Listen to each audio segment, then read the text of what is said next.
Olá, sejam bem-vindos a mais um episódio do Vamos Falar de Compras, hoje com o tema compras colaborativas.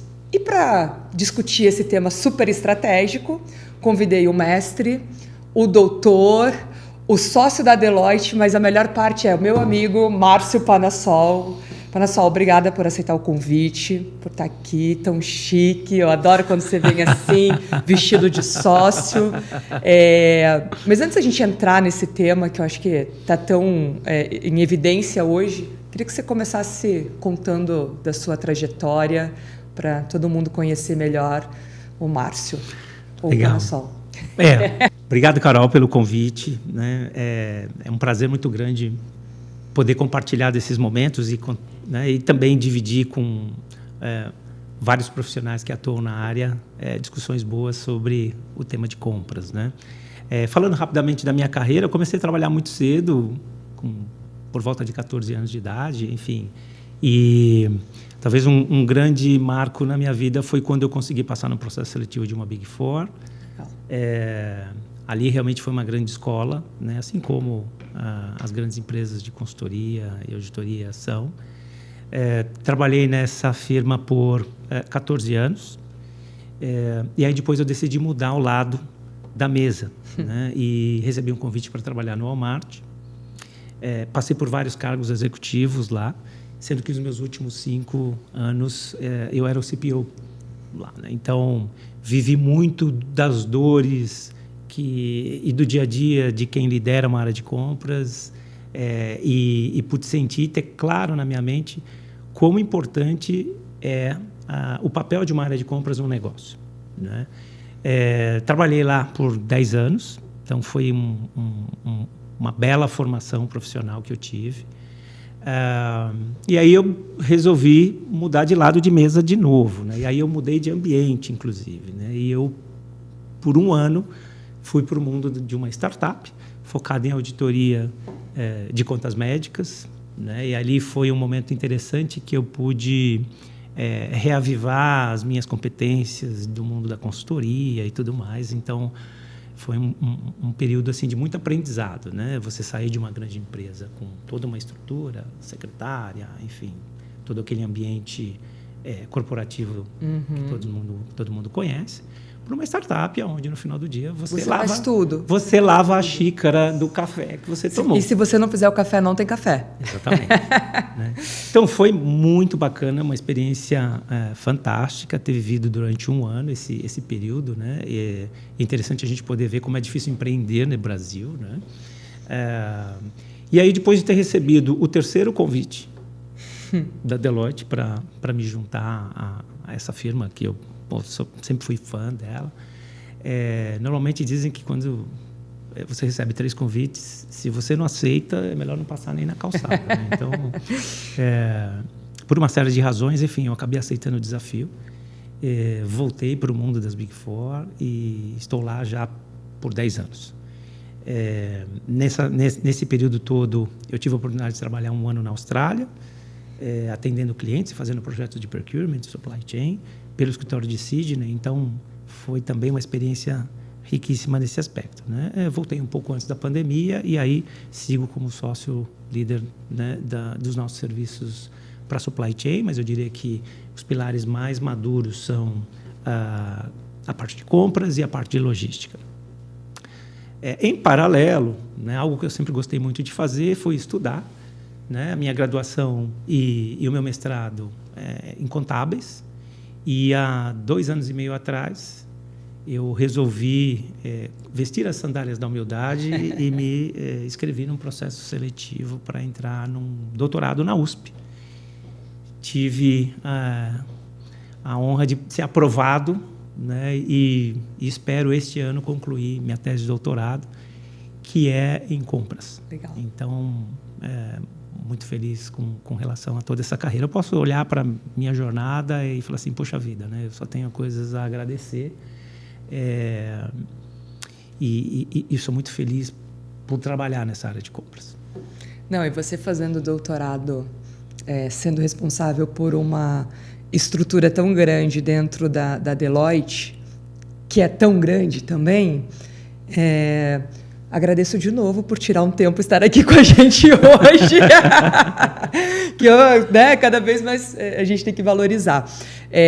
A gente está numa jornada juntos de aculturar o mercado, né? Então, vira e mexe, a gente faz algum roadshow, a gente faz algum evento juntos, hoje online, mas normalmente fazemos presencial. Temos aí esse ano o desafio de levar isso para fora de São Paulo, que aqui tem muita coisa, isso é excelente, mas as pessoas precisam vir, né? Então, esse ano a gente está numa jornada de ir para o Sul, né? Já fizemos outras regiões no ano passado, fizemos Nordeste e tal. Esse ano temos aí Curitiba, temos Santa Catarina aqui, Joinville, enfim, Porto Alegre mapeado. Então, eu acho que esse bate-papo aqui vai ser legal até para despertar o interesse de quem está na região e depois querer participar desses eventos que a gente vai levar, que é totalmente de aculturamento mesmo, não é evento de venda, não é evento nada disso, é a gente, né, levando conhecimento, porque eu acho que isso é necessário em qualquer coisa. Esse projeto da NIMBY de falar de compras é muito com esse objetivo, né, de uma forma leve levar conhecimento para todo mundo. Bom, vamos começar a falar do tema? Podemos fugir à vontade do tema, mas eu de vez em quando vou trazer a gente de volta. Então, compras colaborativas, o que come, onde dorme, onde mora. Essas pessoas. O que caracteriza, né? E eu lembro lá atrás que teve uma época que ele ganhou força, né? Foi um tema que talvez alguns anos atrás, até quando eu ainda estava na consultoria, era um tema que estava forte.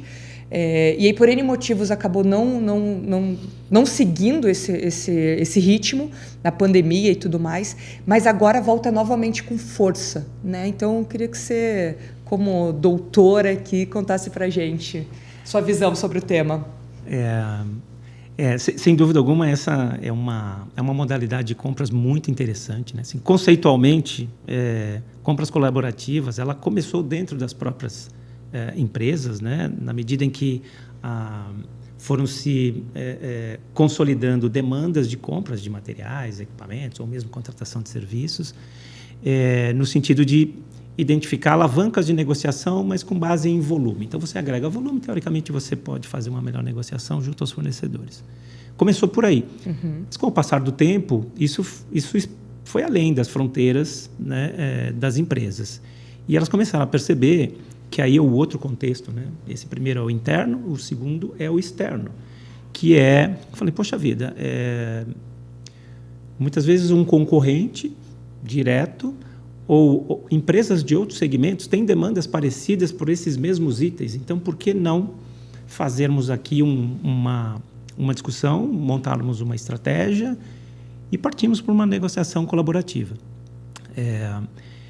Eu tive a oportunidade na minha vida passada de CPO de fazer, né, uma grande negociação nessa modalidade voltada a planos de saúde. Então, na época, a gente convidou um grande concorrente nosso e nós nos unimos para, de fato, fazer uma discussão melhor e conseguimos reduzir custo. Reduzir custo, claro, era um ponto muito importante do objetivo dessa iniciativa. Mas a gente também foi capaz de trazer, né, o prestador de serviço na época para que ele também pudesse prestar um melhor serviço, para que ele pudesse servir melhor algumas regiões do Brasil que, na questão de saúde, talvez não estivesse no mesmo patamar do que acontecia nas grandes capitais, né? Então, isso foi um marco importantíssimo e talvez tenha sido, de todas as negociações que eu já fiz na minha carreira, a que gerou um maior volume de economias que eu já tenha visto. Agora, é importante dizer, né, a forma de se fazer isso, até porque a gente seguiu uma metodologia de sourcing e sempre muito respeito ao fornecedor, né? Não é que a gente foi lá e a gente espremeu o fornecedor e, né, conseguimos ali, por meio dessa pressão, que, aliás, é um modo muito ultrapassado de se fazer negociação, né? Não foi nesse sentido, foi... cara, me mostra o que você tem de inovação, como é que a gente pode usar a tecnologia para facilitar o atendimento, talvez, aquelas regiões mais carentes e tudo mais, né? Sem você necessariamente precisar ter uma base lá, ou uma especialização lá, né? Então, isso foi um projeto muito legal e cada vez mais vem ganhando força. Eu participei já pela Deloitte de outros projetos no qual a gente fez uma abordagem parecida, mas já com empresas de segmentos diferentes, né, que utilizam muitas vezes mesmo produtos químicos, que tem espaço para você otimizar toda a parte logística. Você sobe o Brasil, de repente, com um determinado material e você desce com outro. Então, é uma modalidade de compras assim, muito interessante. E hoje, quando a gente fala desse ponto, e aí falando um pouco de Deloitte, mas sabemos que, né, temos outros players também no mercado, que é você poder ser esse consolidador. Sim. Né? Porque às vezes a própria empresa ela não é que ela não tenha capacidade, ela não tem fôlego para pensar, porque também não é simplesmente consolida e negocia, né? É o ponto que você falou, tem várias análises, tem a parte logística, o caminhão vai cheio e volta vazio, qual é a região que está todo mundo? Quando a gente fala de Sudeste é fácil, mas quando a gente sai daqui, então hoje, e aí até para trazer para a nossa realidade, hoje, na cadeira que você está dentro da Deloitte, os projetos que estão sendo demandados, os clientes eles estão olhando para compras colaborativas ou ainda está muito assim, toma aqui e negocia melhor do que eu, esse contrato, pensando muito numa negociação até pontual, vai. Eu poderia dizer que tem um pouco de tudo, Carol. O mais tradicional são as frentes específicas de apoio para iniciativas de sourcing para categorias que muitas vezes têm uma maior complexidade e não necessariamente o teu time interno, né, tem essas competências para fazer esse processo com o sucesso esperado, né? Cada vez mais as organizações estão pressionadas por resultado e isso permeia todas as áreas. Então, não adianta mais ir para os modelos tradicionais de RFX que acabam com 3 cotações e aí depois, por fim... Claro, você faz alguma ponderação de nível de serviço, mas no fim é preço. Né? Esse modelo não funciona mais. Né? Então, você tem que realmente buscar outras maneiras e alavancas e estratégias de como fazer uma melhor negociação. E, de novo, tem que trazer o fornecedor. Né? Mesmo os competidores que estão num determinado bid, eles vão ter a maior satisfação de poder participar e trazer as inovações que eles já têm. Né? Que muitas vezes quem está aqui... Eu defendo muito que o fornecedor é esse cara, essa persona, de trazer a inovação, né? De propor novas coisas. Exato. E a questão das compras colaborativas, ela traz um componente que é sutil, mas é fundamental para acontecer. Que e se resume numa palavra, que é confiança. Então, quando você chama uma outra empresa do mercado para entrar com você nessa modalidade de vamos comprar juntos, há sempre uma preocupação com relação a fatores estratégicos do negócio, margem, volumetrias e tudo mais. Como é que, né, esses dados vão ser tratados? Então, ali é onde a gente muitas vezes entra como mediador. Legal. Que é para a gente trazer equilíbrio e confiança. Então, é como se a gente atuasse num data room, a gente recebe informações dos dois lados, a gente filtra essas informações, né? Muitas vezes tem mais advogado na sala do que comprador, né? Do nosso time, que é exatamente para ter certeza que essas questões confidenciais estão preservadas. Então, a gente filtra o que é confidencial de cada lado e, efetivamente, agrupa aquilo que é comum e que faz sentido para aquela iniciativa. Então, talvez esse tenha sido um dos principais papéis da Deloitte. É claro que a gente aporta conhecimento, a gente traz especialistas, a gente usa tecnologia, inclusive em alguns casos a NIMB, mas esse fiel da balança ele é muito importante. Porque se não tiver confiança, ou um lado achar que o outro está levando alguma vantagem, esquece, não vai ter sucesso. Falando no contexto externo. Num contexto interno, né, muitas vezes você tem várias unidades de negócio que demandam o mesmo material, por exemplo. Né? E aí você tem as unidades de negócio que são maiores, normalmente, aquelas que são menores. E quando você vai para uma negociação colaborativa para dentro de casa, não raro o resultado enquanto companhia, numa visão consolidada, ele é muito bom, mas às vezes o maior ele passa a ter um benefício maior e o menor, às vezes, acaba até revertendo. Pagando a conta, Pagando a conta, né? Então, a gente acaba tendo um papel muito importante de, primeiro, garantir que tem um alinhamento estratégico, que está todo mundo olhando para a mesma direção e que não estamos olhando cada um para a sua área, para a sua unidade de negócio. Muitas vezes a gente tem que recomendar mudanças, né, nos KPIs, nas métricas, de como esses executivos dessas unidades de negócio são medidos, porque no final do dia eles têm que entregar o resultado. Se eu sou o líder de uma unidade de negócio que é menor, e eu sei que eu vou ser impactado, aquilo vai me impactar diretamente, o meu resultado, o bônus, e aí vai. Então, tem que ter uma harmonização desses objetivos para a gente não ter um conflito interno.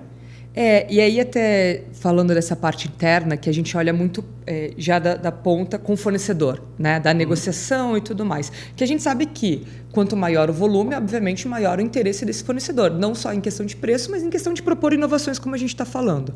Mas quando a gente olha para dentro de casa, e aí eu acho que o exemplo que você deu foi excelente, quais são os desafios que a gente encontra quando a gente tem que trabalhar com área de vendas, área de financeira, área de compras, marketing. Como é que a gente faz? E aí você colocou muito bem, tem que estar todo mundo olhando a principal linha, que é a linha da empresa, mas esse já é lá no final. Beleza, conseguimos, né? Quais são os desafios que a gente encontra aqui? Assim como o alinhamento... Doutor, porque essa pergunta foi difícil, então eu tenho que falar doutor. Eu vou terminar o meu doutorado ainda, então é bom que essas discussões vão me trazendo também ideias e insights aqui de falar, poxa vida, isso aqui eu preciso falar na minha tese e eu não tinha considerado ainda. Mas, além do alinhamento estratégico, que é super importante, é claro que você tem que olhar aqui em cima, né, no consolidado, se o negócio como um todo está ganhando, né, é você criar vai passar por aquela palavra que eu falei, um ambiente de confiança entre os líderes, mas, sobretudo, eu acho que tem uma questão que é você fazer definir uma boa estratégia de como você vai ao mercado, além dos aspectos estratégicos que eu comentei com você, ou seja, todo esse alinhamento, né, para se olhar o benefício na organização como um todo e não necessariamente, né, de maneira fragmentada. A diversão é garantida, porque imagina que compras normalmente está focado em redução de custos, né? A operação está preocupada em eficiência operacional, não ter ruptura, fazer com que tudo chegue no tempo certo, no volume certo, na hora certa, e aí vai. E finanças lá batendo na porta e falando assim, o orçamento é esse, né? Então não pode estourar o orçamento, né? E se puder melhorar o prazo de pagamento, te agradeço. E tem um negócio aí que chama reforma tributária, e é importante vocês prestarem atenção, porque eu não sei como é que isso vai impactar depois do custo. Exatamente. Então, é assim, cada uma das áreas, obviamente, está olhando para o seu desempenho, para o seu melhor desempenho e focado nos seus indicadores. Sobre isso, né, Panasol? Exatamente. Mas, na hora que você faz uma iniciativa de strategic sourcing, em que você integra e você traz para a discussão todas essas áreas, né? A gente não pode esquecer do jurídico, porque também tem questões legais ali, compliance, que muitas vezes, dependendo do que a gente estiver falando, são implicações importantes, né? Para falar de algumas das áreas só. Se você não incorpora eles nesse processo de discussão, decisão, de fato fica muito ruidoso, fica muito... conflituosa essas discussões, e aí há uma tendência normal de cair para um critério de tomada de decisão focado em custo, né? Aproveitando que a gente estava falando, né, do meu doutorado, né, existem várias teorias que aí é um pouco do outro lado do mundo científico, acadêmico, que fundamenta muitas das decisões que às vezes a gente toma no dia a dia, que são naturais, mas a gente não se atenta que alguém, em algum momento, estudou e criou uma teoria para aquilo. Então, tem um negócio lá que se chama teoria do custo da transação, que, para facilitar, né, para o nosso mundo de compradores aqui, é como se fosse uma análise de TCO. Tá. Mas essa análise de TCO que a gente está habituado, ela normalmente traz o quê? Os componentes de custo daquela compra. Né? Custos diretos, custos indiretos e tudo mais, mas a gente esquece de todo um custo de transação e de processamento daquilo que a gente está negociando, que envolve quantas notas fiscais, quantos pedidos eu preciso emitir, quantas pessoas eu preciso ter para dar conta daquela volumetria, enfim, todo o custo de tecnologia embarcado que está ali, né? Que é muito difícil de você medir. Eu te diria que menos de uma em cada 10 empresas conseguem minimamente trazer esses tópicos para a mesa numa análise de TCO, mas ainda assim muito numa visão qualitativa. O nosso processo vai ser melhor, vai ser mais ágil, a gente vai ter uma produtividade maior, tal. Mas quanto custa esta transação? Quanto custa processar uma nota fiscal? Né? Dá um exemplo aqui, só para ser didático, assim, se para comprar uma caneta eu gasto mais para processar o pagamento dessa caneta do que a caneta em si, é porque tem alguma coisa errada. E muitas vezes o que a gente olha é mais o custo ali daquela transação, não total, mas da compra em si. E esses outros aspectos vão ficando para trás. Né? Tudo isso tem que fazer parte do custo de comprar. Sim. Né? E quando a gente olha para indiretos, principalmente, quando você coloca tudo isso na ponta do lápis, não tem por que você estar comprando caneta. Não tem porque você está comprando independente Exatamente. do volume, né? E é por isso que eu acho que quando a gente fala de compras colaborativas, ganha cada vez mais força. Sim. Porque quando tem uma empresa, ou enfim, alguém aqui neutro executando para 10 empresas diferentes, o custo de comprar já é outro. Total. Né? Do que quando você olha ali individual.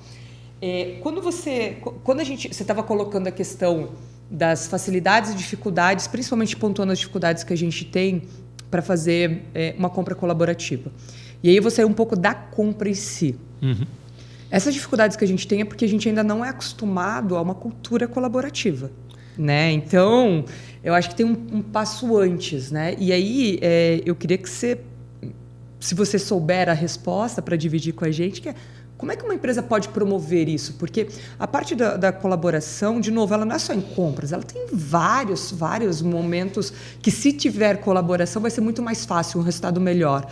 Então, acho que para chegar na compra colaborativa tem um dever de casa da instituição. Né? Então, como é que a gente promove isso? Acho que você tocou num ponto crucial, né? Porque, de fato, sem esse espírito, né, essa cultura colaborativa, não vai acontecer. Ou, se acontecer, ela vai trazer resultados marginais, não vai ser nada... pontuais, não é isso. Nada, né? Exatamente. Então, eu acho que começa... a criação dessa cultura começa muito com a liderança, com os executivos. Né?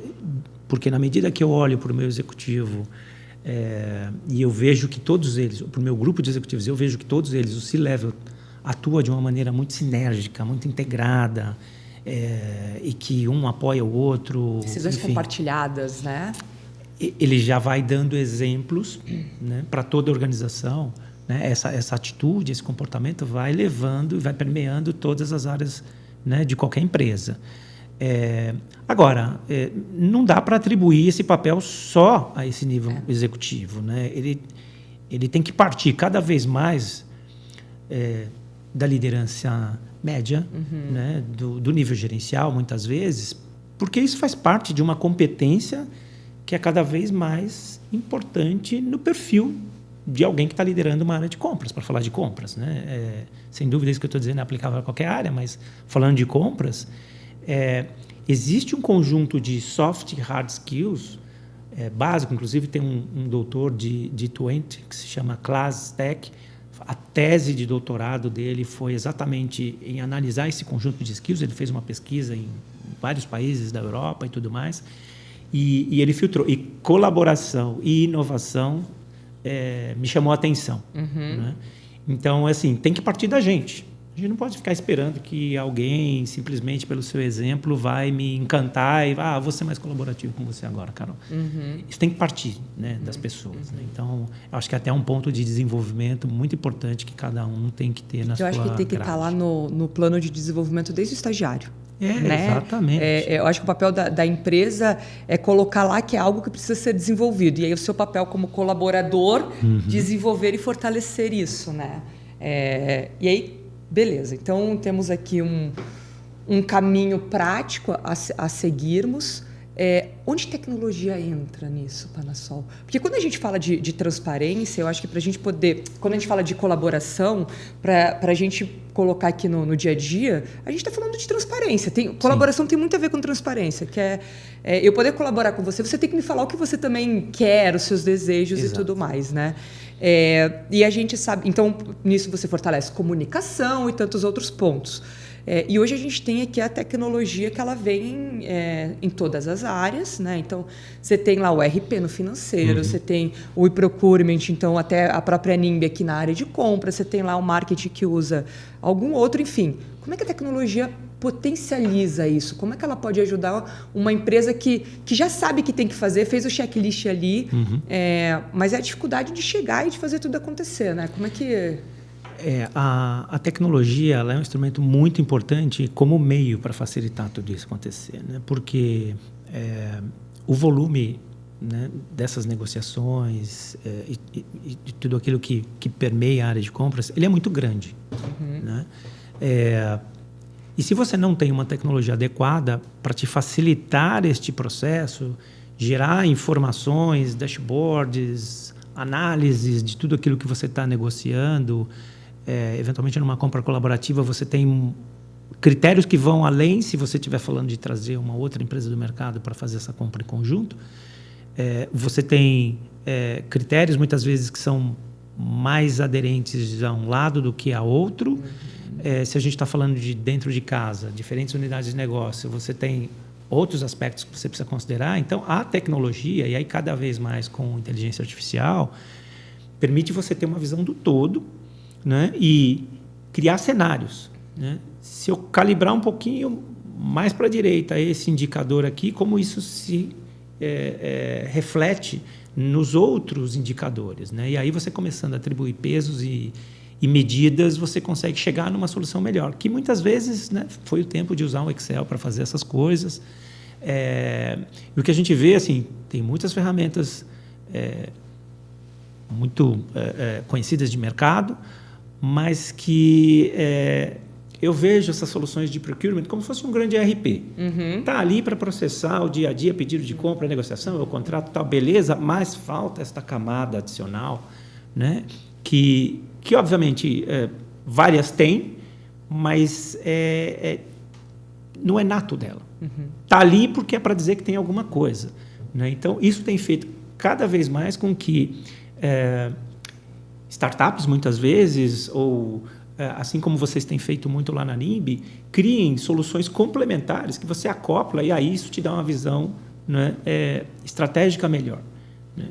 Ajuda a diminuir o espaço, vou dizer para o erro, mas o espaço para você tomar uma decisão que talvez não seja melhor, né? Talvez um custo ou um novo que acabe surgindo ali, você muitas vezes não enxerga, porque você não tem todos os elementos para tomar a decisão, né? Então, o grau de complexidade tem sido cada vez maior. Não vou nem falar de importação, né? Durante esse meu tempo lá na Austrália foi muito interessante, porque eu consegui ter muito contato com essas negociações mais globais, né? E não precisamos falar de matéria-prima, um notebook. Vamos comprar um notebook, muito bem. Tiveram várias situações em que, aqui, em projetos aqui no Brasil, a gente fechou uma negociação com um grande fornecedor na China, mas percebendo, usando uma tecnologia que nos desse essa visibilidade, por exemplo, dos acordos bilaterais entre os países, a gente percebeu que esse mesmo fornecedor tinha uma planta no México. E o Brasil tem um acordo, né, bilateral com o México, com reduções alfandegárias, né, de tarifas e tudo mais. Então, a gente conseguiu uma economia bacana com o fornecedor da China, mas eu falei, quero que você me entregue do México. Daqui. Né? A gente economizou com frete internacional, a gente conseguiu capturar esses benefícios das reduções tarifárias, alfandegárias e tudo mais, e isso só graças à tecnologia, senão não seria possível. Você sabe que eu acho que a gente acabou... Eu nunca trouxe, acho, isso para você.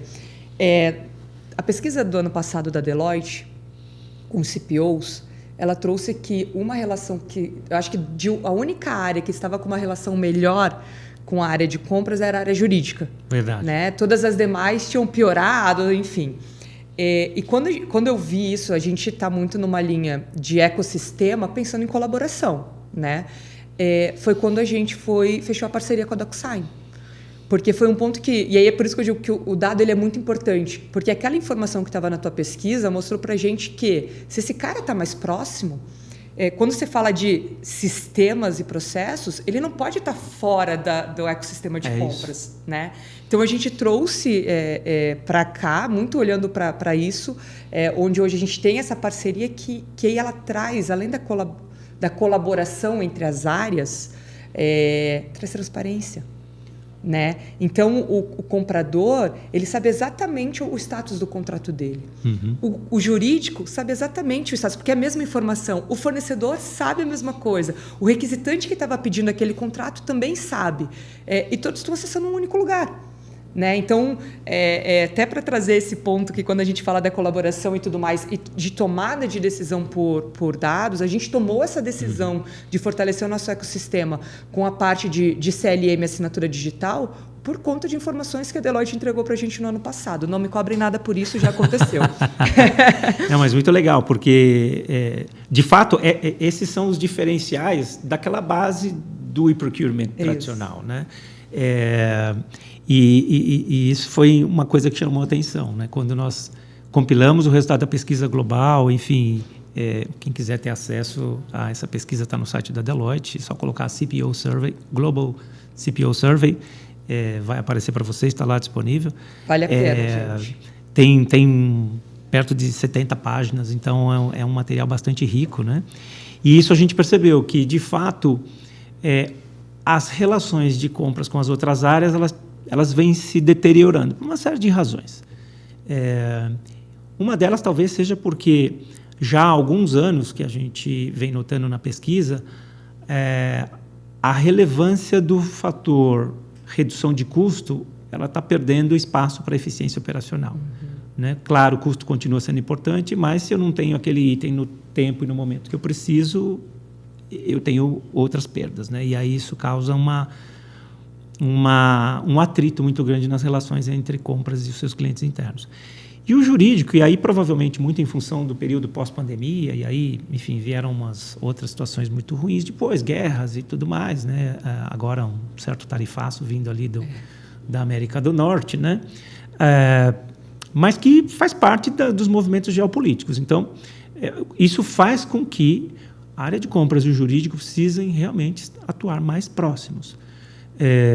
O jurídico, tradicionalmente, sempre teve um enfoque de garantir que aquelas cláusulas corporativas mais protetivas, gerais, vamos dizer assim, elas estivessem sempre estabelecidas nos contratos. Mas o time de compras, dadas todas essas variáveis de mercado, no momento em que se completa uma negociação, tem muitos requisitos, muitas questões de compliance, de transparência, como você falou, novos indicadores e SLAs e tudo mais que precisam estar refletidos no contrato. E não adianta só a gente embrulhar isso, colocar numa caixa e mandar de presente para o jurídico, porque eles não participaram do processo de negociação, então falta elementos para eles julgarem. Então, isso é um pouco do porquê justifica essa aproximação. Mas aí, de novo, né? Ou seja, é a tecnologia e esse ecossistema faz com que um contrato negociado, feito utilizando uma plataforma de procurement e que tenha contemplado todas essas novas cláusulas, se reflitam numa melhor forma e numa ferramenta que também agilize o trabalho do jurídico. Porque senão a gente vai fazer grandes transformações na área de compras, a gente vai ser tudo sempre muito ágil, ferramentas de IA e tudo mais, mas o ciclo continua ruim. E aí a gente já teve situações onde a gente foi questionado. Pô, a gente trouxe a Deloitte aqui, caramba, mas o meu ciclo de compras continua ruim. E a gente entrou no detalhe, fomos lá, entendemos e a gente viu que tinham gargalos em áreas que orbitam a área de compras. Né? Nesse exemplo especificamente, o jurídico ele não caminhou na mesma direção de transformação, assim como a área de compras. O que acabou acontecendo é que começou a desaguar um volume muito grande de contratos lá, e eles não estavam preparados. Então, poxa, a gente não tinha uma ferramenta adequada, inclusive eles foram para a DocuSign também, né? Mas o DocuSign em si é uma tecnologia fantástica para o jurídico, mas ela sozinha, sem conversar com nada, vai trazer alguma ineficiência. Então, essa aliança que você comentou com a DocuSign vai fazer com que essa parte também flua muito bem, né? Então, e uma coisa que a gente está presenciando de mudança, vivendo já, o jurídico passa a ter um entendimento do todo, E ele começa até a olhar para o próprio contrato, modelos contratuais, porque antes essas cláusulas são padrões, elas têm que estar... Mas, cara, eu estou contratando caneta, o cara vai deixar aqui na porta, ele nem vai entrar, ele não vai aceitar essa... Não, mas isso aqui é padrão da companhia. Hoje, quando ele participa do todo e ele tem essa visibilidade, do que precisa, também não tem que carregar, né, toda o histórico, mas ele também se torna uma área mais flexível, né? Porque o jurídico hoje está muito inovador.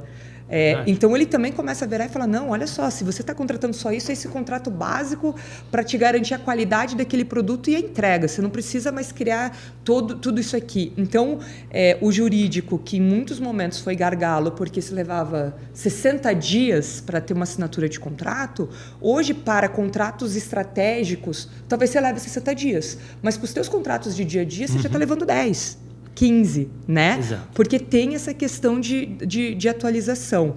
E aí eu acho que mais um ponto, quando você colocou também a questão de IA e a gente conseguir entregar indicadores, sair do operacional e ajudar, na verdade, a tomar decisão, que eu acho que esse é o papel da tecnologia. E a gente, antes de entrar aqui para gravar, a gente estava falando de reforma tributária, né? Então, hoje aqui na NIMB, a gente já tem os campos, já estamos todos estruturados, e foi ótimo, porque você falou, pô, legal, e como é que você vai dar visibilidade para quem não está no dia a dia, né? Um diretor, um head, como é que ele olha, né? Então, você já deu várias ideias de transforma tudo isso em indicador, acompanha o save ou o penalty numa renegociação de contrato para reforma, que já reflita a reforma tributária, a quantidade de contratos que ainda estão no legado, né? Teve impacto de prazo de pagamento, então acho que o papel e aí, de novo, se você hoje não tem tecnologia para isso, você não consegue fazer nada. Sem dúvida. E a reforma tributária ela vai trazer algumas mudanças muito importantes, né? Em especial porque quem é de compras normalmente nunca foi muito simpático a entender o que é o mundo tributário no Brasil. E quem sempre atuou na área fiscal não necessariamente teve tempo, né, para, obviamente, compartilhar esse conhecimento, formar melhores compradores com conhecimento nessa visão fiscal. E o Brasil ele é muito turbulento nessa questão tributária. Né? Então, ele é complexo e o objetivo da reforma tributária, que é simplificar tudo isso, toca pontos muito interessantes que a gente sempre entendeu, né, atuando em outras áreas de negócio, assim, toda hora muda imposto no Brasil, né? Quem que cuidou disso? Quem que fez essas coisas acontecerem dentro da empresa? A área fiscal entrou lá, fez o que tinha que fazer, está tudo bem.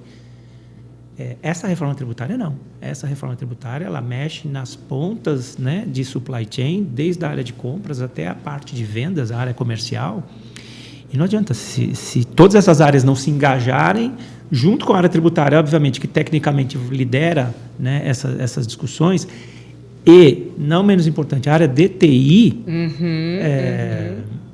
a gente vai ter grandes dores de cabeça. Né? As empresas vão ter grandes dores de cabeça, porque não adianta também eu, empresa aqui, me organizo, me preparo para a reforma tributária, se o meu fornecedor não se preparou. Né? Se o meu cliente do outro lado também não se preparou. Sabia que a gente não ia conseguir fugir do tema reforma tributária, porque é o que a gente mais discute ultimamente. Voltando para colaboração, para a parte aqui de colaboração, mas aí voltando bem para o nosso negócio, que é compras colaborativas. Pensando em realidade, tá, para nós assim, uma empresa que fala, pô, legal, gostei aqui do que esses dois estão falando, vou me preparar para isso. Seja eu mesmo abordando empresas locais, seja que estão aqui próximo a mim, ou concorrentes, seja através de um parceiro. O que eu espero como um ganho real? Eu acho que a longo prazo é mais fácil, mas o que eu posso esperar ali a curto e médio prazo se eu me aventurar nessa questão de compras colaborativas? Os ganhos com relação à redução de custo, eles são muito claros, né? Historicamente... E normalmente rápidos, né? Rápidos também. Claro, tem outras variáveis, a depender do volume, a depender, né, enfim. Mas os ganhos financeiros, eles acontecem rapidamente. Isso é bom porque vai dando mais credibilidade para a iniciativa e, normalmente, quando você vai ganhando, né, vai tendo esse resultado positivo, você começa a ampliar esse horizonte e aí você começa a expandir para outras categorias. Então, assim, resultado financeiro, ele é real. O fornecedor, ele também vai ter um papel interessante ali, porque ele também precisa fazer a leitura, né? Assim, legal, eu consigo abrir mão de uma parte aqui da minha margem, mas eu ganho volume, eu amplio o mercado, de repente eu não tinha um cliente que agora eu passo a ter, talvez eu não tivesse, né, eu não fornecesse esse material ou não prestasse esse serviço para uma determinada unidade de negócio, e agora eu tenho espaço, eu estou lá dentro, né? Ele tem também ele ganha espaço para levar essas inovações que ele já está desenvolvendo dentro de casa e que muitas vezes o cliente, né, o comprador aqui na posição do cliente, ele não está enxergando. Então tem uma série de benefícios também para o fornecedor, né? De novo, não é aquela história de sair espremendo o fornecedor para ganhar saving. É você realmente fazer um trabalho colaborativo na compra, mas que inclui o fornecedor. O fornecedor não é um bicho estranho a esse processo de compras colaborativas, ele é parte integrante. E aí tem uma série de outros benefícios também que são mais qualitativos. Dependendo do nível de sofisticação, você pode ir na análise até do custo da transação, que eu mencionei, teoria da custo da transação, se vocês quiserem estudar aí, dá uma golgada que vocês vão achar, é um negócio bem bacana. E está longe de ser teórico, isso é muito aplicado para o dia a dia das empresas, né? Mas ou deveria, pelo menos, ser muito mais aplicado. Eu acho que talvez o que limita um pouco é olhar essa questão da teoria do custo da transação, é que a gente, às vezes, não tem tempo. E quando o tempo passa a ser um fator determinante no processo desse, aí as coisas vão ficando. Mas ele tem os benefícios relacionados a isso também. Então, como você traz a eficiência para dentro de casa e quanto essa eficiência gera efetivamente de redução de custo também, né? Então, esses aspectos são fundamentais. E eu acho que tem um que não é menos importante, que é o fato de que você também treina e capacita a sua equipe, né? Eles primeiro vão estar muito mais abertos, eles vão entender quais são, né, as etapas de um processo de você implementar uma compra colaborativa, vão conhecer as armadilhas, porque você precisa também estar atento, né, a determinados modelos e tentações que vão chegando ao longo, né, desse processo de discussão, tentações no sentido de, assim, poxa vida, eu vou privilegiar meu custo aqui, que talvez não seja interessante para outra empresa que eu trouxe, mas, cara, eu estou olhando para o meu lado aqui, acabou, né? Aquela história da confiança.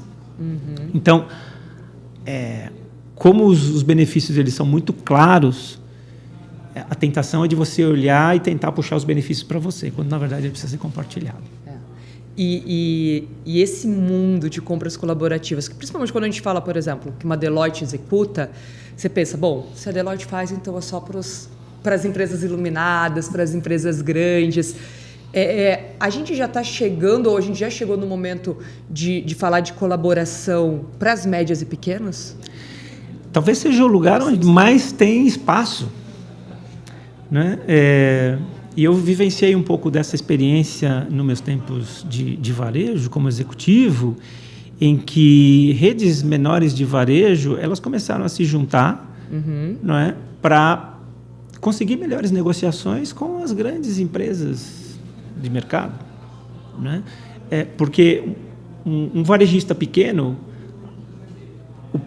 quando ele vai negociar a compra de, sei lá, um leite condensado ou mercadorias que ele vende na loja dele, ele não tem o mesmo poder de negociação que um grande varejista, que tem uma loja de 60 mil itens e aí vai. Então, o que eu percebi, e aí foi um movimento que começou no Sul, inclusive em Santa Catarina, de vários pequenos varejistas se juntando para chamar um grande fornecedor e falar assim, esse aqui é o tamanho da nossa demanda, esse aqui é o tamanho do nosso mercado. Então, aquele preço que você vende lá para o grande varejista, a gente quer também, porque a gente tem o mesmo volume. Né? Então, isso é um ponto que, como eu falei, acho que as médias, pequenas e médias empresas, a partir do momento que elas se unem, elas ganham mais poder de negociação. Isso pode ser feito muitas vezes por meio das associações. Né? Associação Brasileira do segmento X, Y, Z. E isso é um pouco do que a gente tem feito, começado a conversar com essas associações, porque individualmente essas pequenas e médias empresas elas não têm estrutura para isso. Então é onde a gente tem tido condição de apoiar essas discussões e fazer isso se tornar realidade, né? E quando você fala das pequenas e médias, ao mesmo tempo que eles não têm a estrutura em si, mas também são empresas que normalmente têm mais flexibilidade, né? Diferente quando a gente vai para uma grande que, querendo ou não, é mais engessado. Então, eu só posso comprar muitas vezes desse fornecedor ou essa marca, meu prazo de pagamento é 160 dias e ponto final. Quando você vai para o mercado que tem mais flexibilidade, talvez você tope pagar consideravelmente a menos, mas ao invés de pagar em 60 dias, você paga em 45. Exato. Ou o contrário, você fala, pô, vou pagar um pouquinho a mais, mas vou ganhar um fôlego aqui no meu caixa, né? Então, acho que essa questão da flexibilidade ajuda muito. Chegamos na etapa final. Me permite fazer só um comentário, né? Porque às vezes as pequenas e médias empresas podem falar assim, pô, mas é muito caro implementar uma solução de procurement. Vou fazer na planilha, enfim, vou fazer um controle manual aqui. E muitas médias empresas já têm um volume de compras importante. E acabam assumindo, né, riscos de erro e riscos de compliance e tudo mais. E até o próprio valuation da empresa, às vezes, ele aumenta quando se percebe que existe uma tecnologia implementada ali. Então, acho que a solução de vocês, seja pelo tempo de implementação, que é bastante rápido, né, um tempo bastante curto, como também pelos custos de se utilizar e na modalidade, né, de as a service, por exemplo, isso dá acesso, né, é inclusivo, olha só como isso é forte, é inclusivo para as empresas pequenas, médias, que estão começando a ganhar musculatura nos seus negócios e podem se beneficiar de uma tecnologia que vai ajudá-los a alavancar, né, ter melhores negociações.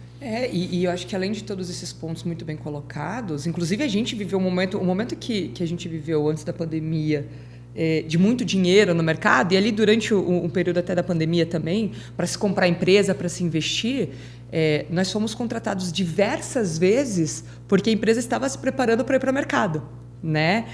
Então, antigamente era coloca um RP, hoje em dia não basta, né? Tem outros pontos. E quando vem um pequeno e um médio para dentro de uma plataforma, ele passa a ter acesso a novos fornecedores, né? Ele passa a ter acesso a cotações públicas. Então, realmente, ele, inclusive, o fornecedor passa a ter uma inclusão, mas o comprador também, de coisas que muitas vezes ele não teria acesso se ele estivesse no offline, né? Verdade.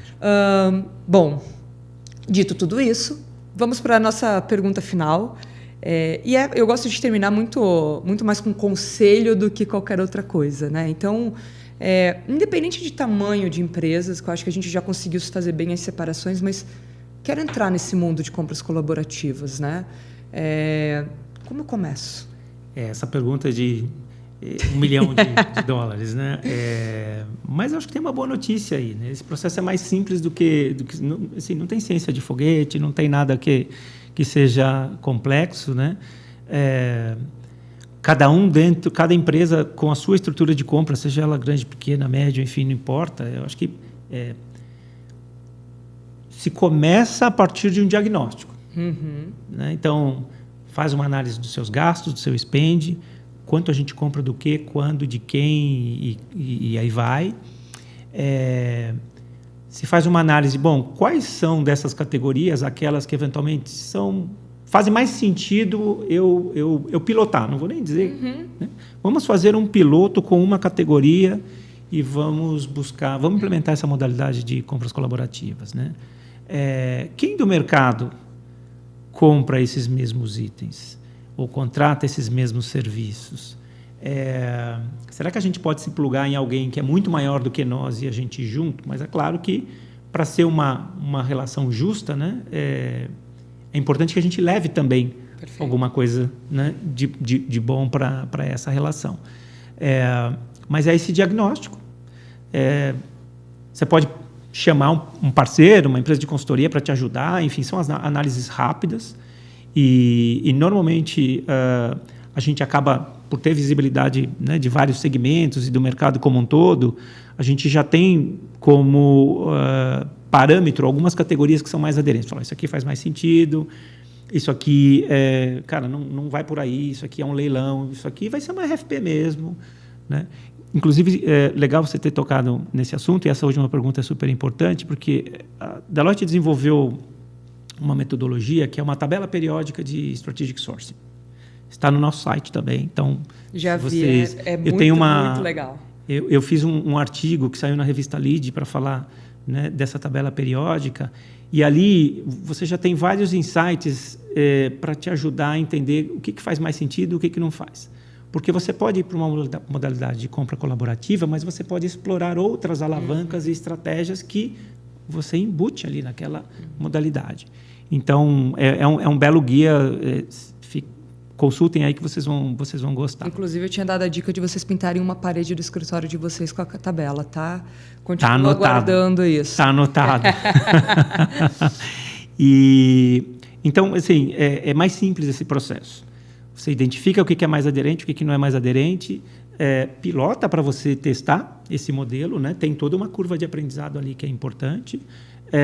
Se você tem uma necessidade de caixa, né, ou de resultado, de redução de custo mais imediata, o que você pode fazer traz uma consultoria que te apoia, né? Você treina o seu time, ela conduz o processo, te mostra o caminho das pedras, e aí depois você eventualmente faz um rollout para outras categorias. Agora vão ter categorias que, pela natureza, vão ser mais complexas.